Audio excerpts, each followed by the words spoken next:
Hello, everyone. Welcome back to another episode of CareerPodcast, where we talk about everything you need to grow, shine, and succeed in your professional life. I'm Nusrat, and today we're diving into a very important topic, practicing empathy in the workplace. Hi, I'm Arefin. And I have to say, empathy is one of those soft skills that people don't always talk about enough. We focus so much on technical skills, deadlines, and performance, but without empathy, the workplace can feel cold and disconnected. Exactly. So let's start with the basics. Arefin, how would you explain empathy in simple words? Empathy is basically the ability to understand and share the feelings of another person. It's like putting yourself in their shoes, trying to see the world from their perspective. Right, and I think it's important to mention that there are different types of empathy. There's cognitive empathy, which is understanding what someone is going through. Then emotional empathy, which is actually feeling their emotions. And lastly, compassionate empathy, which is when you not only understand and feel, but also take action to help. I like that, because just saying, I understand, is not always enough.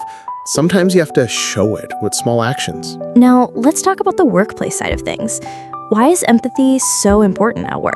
Well, for starters, empathy builds trust. When colleagues feel understood, they're more likely to open up and collaborate.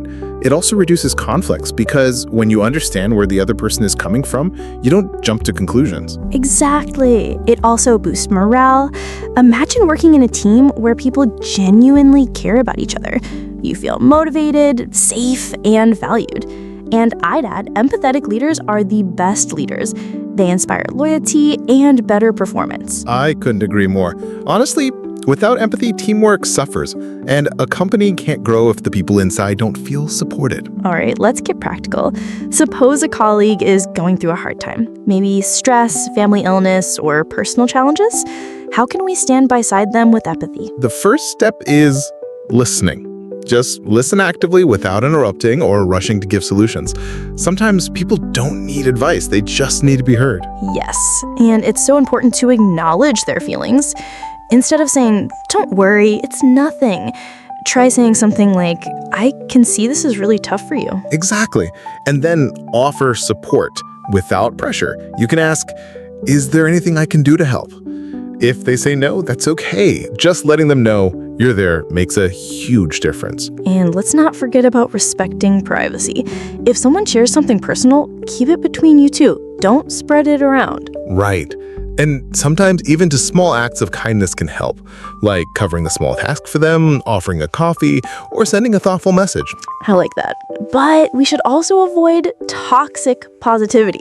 Saying, just be happy or don't think about it doesn't really help.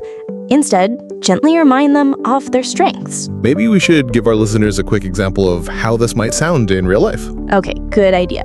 Let's role play. I'll be the colleague who's stressed, and you be the empathetic coworker. All right. Arefin, I'm just so stressed lately. My dad's been unwell, and I can't focus properly on work. I'm really sorry to hear that, Nusrat. That must be so difficult for you. If you need extra time to finish something, I can help cover a bit of the workload. And if you just want to talk, I'm here to listen. See, that's empathy in action. You didn't dismiss my feelings, you acknowledged them, and you offered support. Exactly. It's simple, but it makes a big impact. So to sum it up, empathy is about understanding, caring, and supporting each other at work.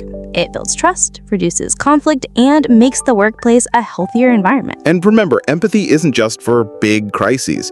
Even in daily interactions, showing kindness and understanding can create a positive culture. Well said.